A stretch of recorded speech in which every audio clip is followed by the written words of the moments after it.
Last of all, we have 1440 in partnership with Clean Cult. Clean Cult. That sounds ominous.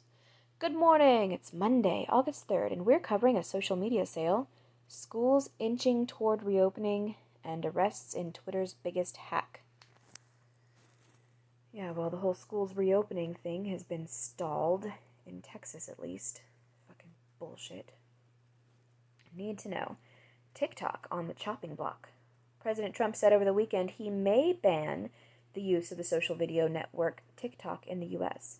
The platform's parent company ByteDance is the latest Chinese firm to come under scrutiny by Western officials who argue Chinese law obligates companies to share user data and network info with Beijing. That's not hard to believe. The platform itself is focused on making and sharing short-form user-created videos typically set to music. Its popularity has exploded globally since launching in 2012, but TikTok doesn't technically operate in China. A twin version called Douyin that complies with censorship laws is available. ByteDance has argued American data are stored in the U.S. In response to the potential ban, ByteDance has offered to fully divest TikTok's U.S. operations and sell them to Microsoft, a deal the companies aim to complete by September 15th for a rumored $30 billion. More than 100 million Americans use the app. Here's why a full ban may be challenging. Because people don't follow rules. New York City schools eye reopening. Why do I care about New York City schools? The nation's largest school district submitted detailed plans to manage outbreaks of the coronavirus, with New York City Mayor Bill de Blasio saying individual classrooms will be required to self-quarantine for 14 days if a single positive test is identified. The plan, which previously envisioned 1 to 3 days of in-person teaching per week, also calls for school closures if the citywide test positivity rate, a metric that accounts for increasing total tests, rises above 3%. Experts have identified a threshold of 5%, below which states may safely begin to reopen. Well, New York City it's out of people to be infected, isn't it? Didn't they go ahead and achieve the fabled herd immunity? Experts have identified a threshold of 5%, below which states may safely begin to reopen. New York Governor Andrew Cuomo, considering plans for roughly 700 school districts, is expected to make a final decision on which schools may reopen this week. The decision comes as parents across the country prepare for classes to begin this month. Some schools in Indiana reopened last week with at least one quarantine put in place. Decisions on in-person, virtual, or hybrid models vary widely from district to district. See the current status of all 50 states. And there's way too many stupid, gullible parents who are clamoring for just online. They're going to ruin their children. The debate around reopening primary schools has intensified due to its impact on the economy, low-income families, and more. See how other countries have fared. Separately, the U.S. has reported 4.66 million total cases of the coronavirus, allegedly, with 154,860 alleged deaths. Arrests in Twitter hack. 3 people have been charged in a massive Twitter hack, including a Florida teen who federal agents claim was the operation's mastermind. The scheme, the biggest security breach in company history, commandeered the accounts of Joe Biden, Elon Musk, Kim Kardashian, and others, encouraging millions of followers to send Bitcoin to a provided link. You didn't mention Obama. Wasn't he one of them? The scam itself was incredibly low-tech. In early May, 17-year-old Graham Clark allegedly convinced a Twitter employee he worked in the company's IT department and needed credentials for customer service tools.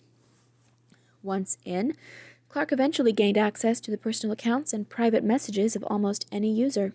Clark, who stole more than $100,000, faces at least 30 felony charges and will be tried as an adult.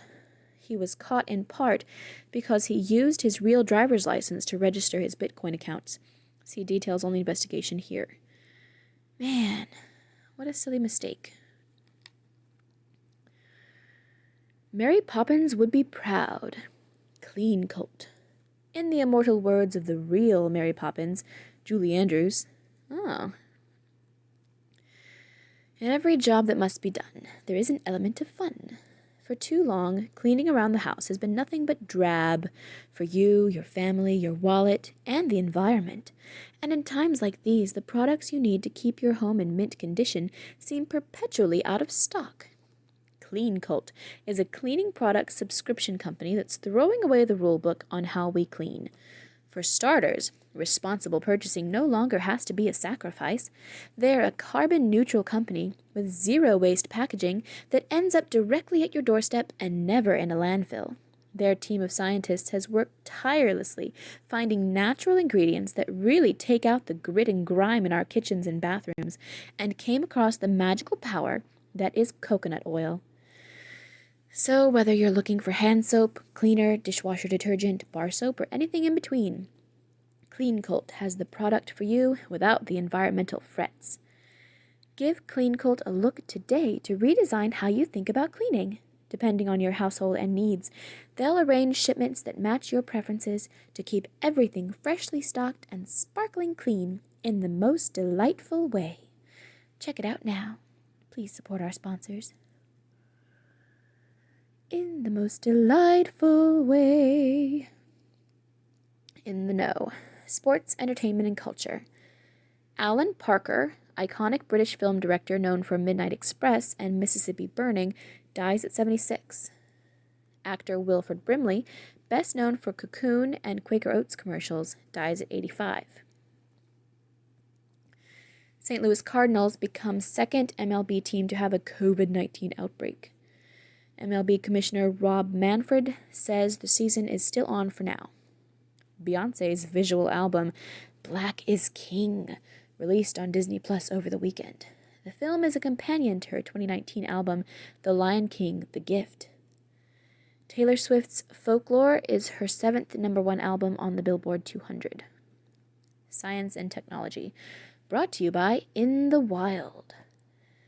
Astronauts riding SpaceX's Crew Dragon capsule return from the International Space Station, successfully landing in the Gulf of Mexico. Mission was the first to send NASA astronauts on a private spacecraft. 3D imaging study uncovers human sperm move in a corkscrew-like motion, overturning more than 3 centuries of theories on sperm cell motor function. Cool. I mean, as long as they get where they need to go, I'm happy. Sediment analysis suggests significant global cooling period that occurred 13,000 years ago was due to volcanic eruptions. Contradicts prevailing theory that a meteorite was the triggering event.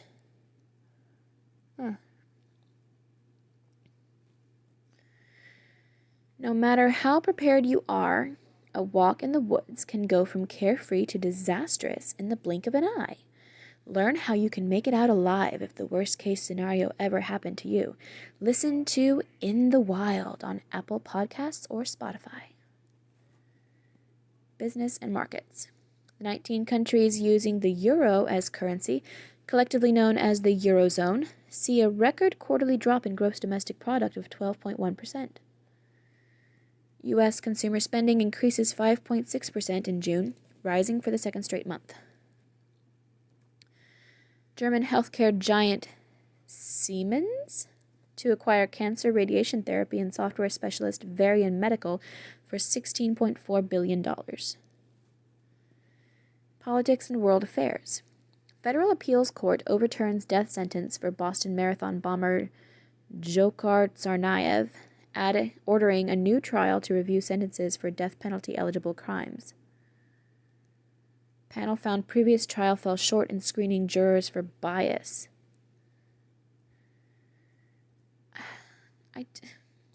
Why? It's not like there's any doubt that he bombed the Boston Marathon, killed people. Why? That sort of thing should just have an automatic death penalty, required. That's just silly. Tropical storm Isaias briefly strengthens into a Category 1 hurricane before weakening as it passes over Florida's Atlantic coast. The system is expected to move up the east coast, reaching New York by Wednesday. Chicago homicides in 2020 soar 51% compared to the first 7 months of last year to 440. Shootings also up 51%, while overall crime is down 9%.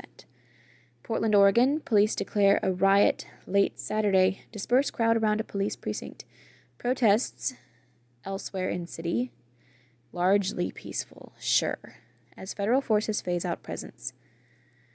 If it's not completely peaceful, they're still doing something wrong. Join the future of cleaning. The Interactive Advertising Bureau named Clean Cult one of the best consumer brands in the U.S. in the first year of launching. They've been featured seemingly endlessly by The Today Show, Fast Company, Refinery 29, TEDx, and many others. Clean Cult's commitment to innovation and sustainability has changed the way people are approaching cleaning nationwide. Join in on the fun today. Please support our sponsors. Etc. 1 in 5 U.S. adults gets their news from social media. I thought it was higher than that. Landmark study pinpoints what makes a good relationship. Italy's oldest graduate survived World War II. Oh, neat. From our partners, impress your boss by suggesting this remote work solution. It's a one-stop, ultra-secure, and extremely simple way to manage Apple devices from one place. Create your free account here. Okay, what is that? Since it doesn't say, Jamf, Jamf, Jamf, now. The panic is causing a spike in RV rentals. Cool. I wish I could hop in an RV and get lost somewhere. Taste buds having wanderlust? Explore this interactive cuisine map. That sounds fun. Camels probably originated in North America, study says. Well, why aren't there any left? I bet the Indians killed them all. The U.S. Marshals are selling Fire Festival swag. What? That's interesting. A pigeon hangs on for dear life as a plane takes off. Oh my. Dumb bird. Clickbait. This German fox has amassed an impressive shoe collection. Is that an actual animal that you're talking about? Or somebody who's German and is really foxy? I'm guessing it's probably the animal, but then I'm not doing it. You're not going to make me click on your stupid clickbait. History book. Happy birthday, singer Tony Bennett, 1926. Happy birthday, Martha Stewart, 1941. Rival basketball leagues merged to form NBA, 1949. Happy birthday, Tom Brady, 1977. 23 killed and 23 injured in mass shooting in El Paso, Texas, 2019. When the uncreative tell the creative what to do, it stops being art. Tony Bennett. Good quote. When the uncreative tell the creative what to do, it stops being art. Yeah, that makes sense. All right, that's it for Sundry News for today. Thank you and goodbye.